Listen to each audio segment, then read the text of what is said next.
Staffy, we're not going to spend too long on United today because there's lots to delve into with Arsenal and City, and there's some really good super chats and debates that I want to bring up. But there was some McTominay magic at the weekend that really saved Man United. I did only found this stat out yesterday, and I'm still waiting to see if anyone debunks it.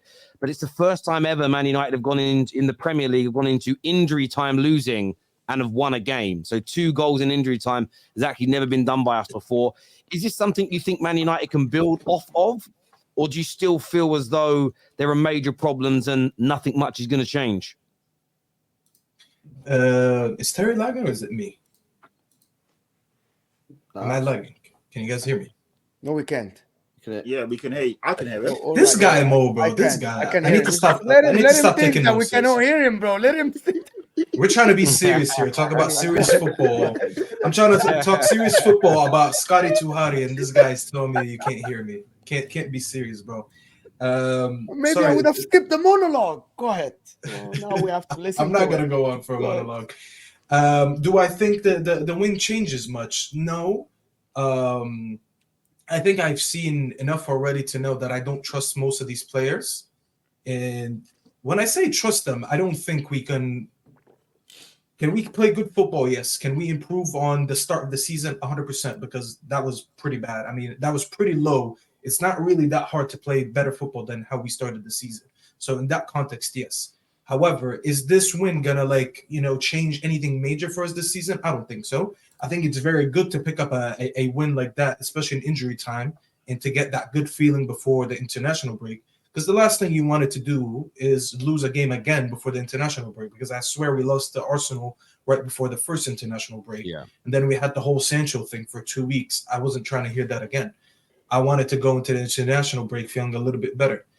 The thing is with me, I've seen too many individual errors, too many individual mistakes, too many lapses of focuses for not only just the players, the senior players of this team, that makes me look at this team and I'm like, you know what? No matter how much Ten Hag tries to get this right, he's not going to get it right because he doesn't have the right individuals. Now, I can talk about it in terms of tactics, but at this moment, I want to talk about personality. Scott McTominay came on, scored 2 goals. Yes, he was locked on for the 5 minutes that he played, got 2 goals. It doesn't really happen a lot. People were saying it's luck. I don't think it's luck because I don't think we should have been down 1-0 to begin with. I think we played good enough football to not be losing at least. We weren't good in the final third to be winning by a good margin, but we definitely should have been 1 down, in my opinion. We were down 1-0 because of 2 errors, one from Casemiro and then one from Onana. You can't really blame the manager for that, can you? So that's the thing with me. I think that the win might get us on a good run when we come back. I mean, we play City, so can we really start a run when you have City right after Sheffield? Probably not. But are we going to be good enough this season? I don't think so. I don't think it's going to impact a lot for our season when we come back from the break. I mean, if you would have lost, it would have been toast, right? Surely. I mean, you would have been, what, 13th? 13th? Yeah, it would have to have gone. If we'd have lost, it would have been the 7th defeat of the season out of 11 games. To put that into context, we played 62 matches last season and lost 12.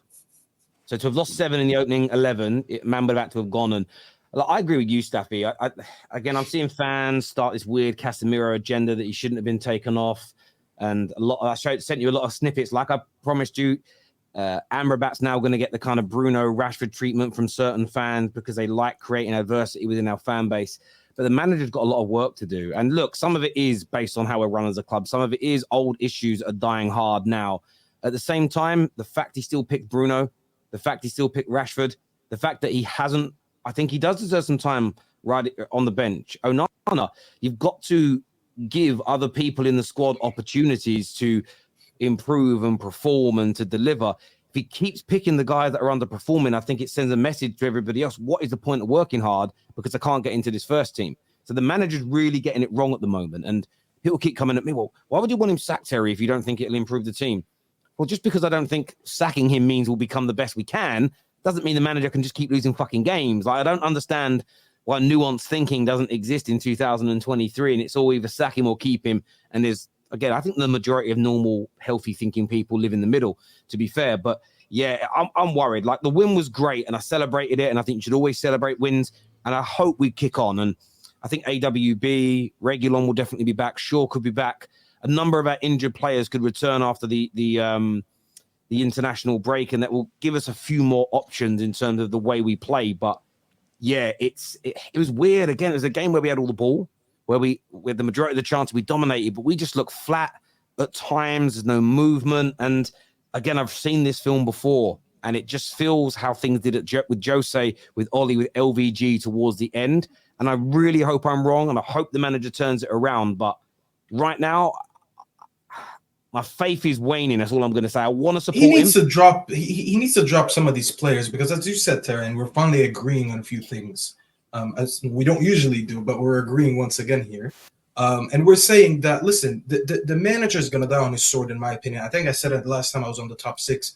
I said it, I think he was trying to do new things with this team. And in the meantime, while he's getting it to work, he's praying that Rashford is going to replicate his form from last season. Rashford so far is not giving him even 10% of what he was giving him last season. And this is why it's harder for him, because he doesn't want to make a decision where he drops certain personnel. Because I think, at least in the last 3 games, and you know, Terry, I've been very critical of this manager when he gets things wrong. So when I actually praise him, it actually means something. I think the last 3 games, including the Palace game and the Galatasaray game, I think the manager coached these games correctly. What let him down in these games, in my opinion, is the personnel. But yet I have to blame him because he's insistent with this personnel. When he chose in the Galatasaray game, as an example, to take off Mason Mount and leave Bruno, I'm no fan of Mason Mount, and you know that clearly. But I thought Mason Mount was way better than Bruno during that game. He takes him off and he leaves Bruno. Bruno, that's 3 games in a row where I saw this video today and they called him a grenade launcher. The guy can't hold the ball for 3 seconds. I was crying when I saw that name. I'm going to steal that name moving forward. The guy plays like he's a grenade launcher. He holds the ball for 3 seconds, not even, then releases it. So when you have someone who is consistently getting it wrong, you're coaching the right game, but you're not doing anything in the final third. It means your personnel is not correct. Are you trying to change that? No, you're insisting with your 2 main guys, Bruno and Rashford. So if you lose and you're not getting the results, regardless of the football, you have to be held accountable. Because once again, Garnacho, as an example, comes on, someone who I don't rate highly, but comes on again for a 3rd game in a row, and he looks way better than Rashford. He's getting the ball into dangerous areas. He's making the correct runs. He's playing more as a unit with his teammates rather than being a little bit more individual. But then he doesn't get a start. And I'm not saying in the grand scheme of things is Garnacho a better player than Rashford. But currently, as of the last 3 games, he's been better. So why are you not doing that? So this is why I can't have too much sympathy for Ten Hag, because I think the players are letting him down, but you keep picking them. Maybe you could change something. And as you said, Terry, it just shows an example for the players. How am I working hard and I'm still not getting ahead of certain players, even though they're making mistakes? So the manager is 50-50 for me. Do you believe that Brentford were going to score if Onana doesn't make that mistake?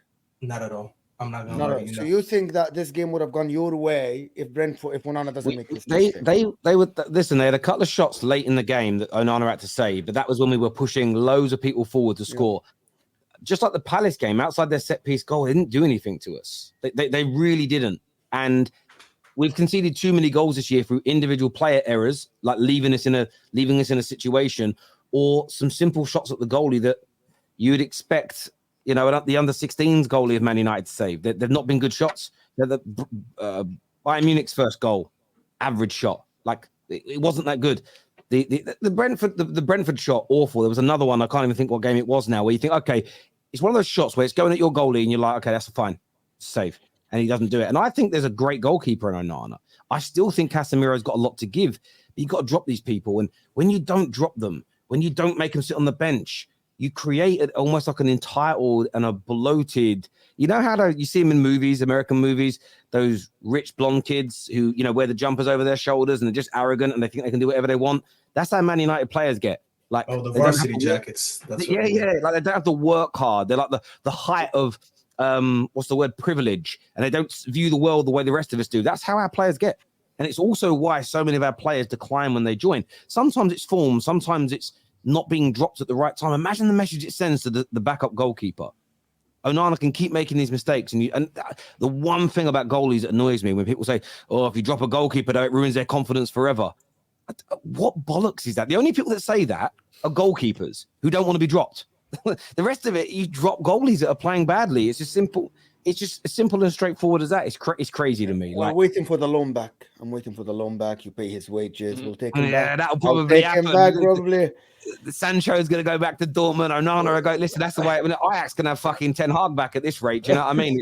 It's going crazy for us. But we'll see what can happen there. Go on, bro. So I was going to say, I actually feel really sorry for Ten Hag. I don't think enough is made of or emphasized how insane the injury crisis is. Like, if you look at any other team, if you took the starting back four and another two senior defenders out of any squad, I think they'd be massively... Like, if you took Ben White, Saliba, Gabriel Zinchenko, Jurriën Timber and Tomiyasu out of Arsenal, that would leave us with Jakub Kiwior and Cedric Suarez as the only two senior defenders.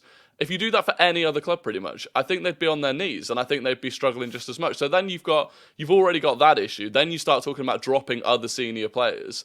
I feel like it's very difficult to judge him at the moment with what is like almost an unprecedented level of injury problems. But here's the thing, Rory. At the end of the day, it is a results business. By the way, I agree with you. But if me and Terry sit here and talk about injuries, we're gonna get abused in the comments. Look at them making excuses. Will, yeah. Which is why I've got to say bring out. Okay, so we appreciate it for that, because people are going to tell me that bring out the Norwich scarf and they're going to start crying about injuries and the Glazers, blah blah blah. So we try to stay as objective as we can. I agree with you. However, though, at the end of the day, it is a results business. When you are the manager for Manchester United, one of the biggest football clubs in the world, you are expected to deliver in hard situations, in high pressure situations. The football doesn't always have to be pretty. This is why, Terry, if you remember, I came out after the Burnley game when we had so many injuries, and I'm like, why are people upset? We picked up 3 points at Burnley today. Yes, it was hideous, but we had Evans starting a game for us and Hannibal and McTominay. I was like, I'm just happy we left with the 3 points, and people wanted to talk about performance. But I needed a few more of these Burnley games, Rory, if that makes sense. I needed a couple more results where we're like, you know what? We are so bad down and bad right now. We don't have the personnel to play the football that we want in the majority of the games. However, I'm going to salvage as many points as I can until I get some of these players back, until I finally have a real left back that can play in left back, and then I can put Hemmer into the midfield, and then maybe I get, I don't know who back from the injured players that we still have, and then I could start playing better. If he had a few more of these Burnley results, people would have been like, you know what, the football is bad, but at least we're picking up points. But when it's neither, it's hard to defend the manager. So I get your point, but I also think as well, losing against the top teams, and you've got that amount of injuries, makes sense. But we're losing against teams in the last few games, or we've struggled, where we're having 70% of the ball, and they're not really a threat to us in the majority of the game. And if you'd have got a few different personnel people in there, then it'd have won those matches. But the good thing is it's recoverable. I know that this season, the team, if you come fifth, you're getting into Champions League. England, the Premier League are in the top two leagues in Europe under the coefficient points. We're only 4 points away from fifth place. Now, I know people will say, well, fifth, you know, it's not progression from last year, but there is still an opportunity to turn this season around. We're in all the cup competitions still. We can still make the Champions League next year. It's still, I mean, we're only 8 points off the top, which isn't a massive chasm. However, he's got to get it right as soon as we get back, and we've got to beat Sheffield United, and we actually have to beat City. We have to beat Man City and then get ourselves onto a nice little run of games where we start to catch up with everybody else. But it remains to be seen if that can be done.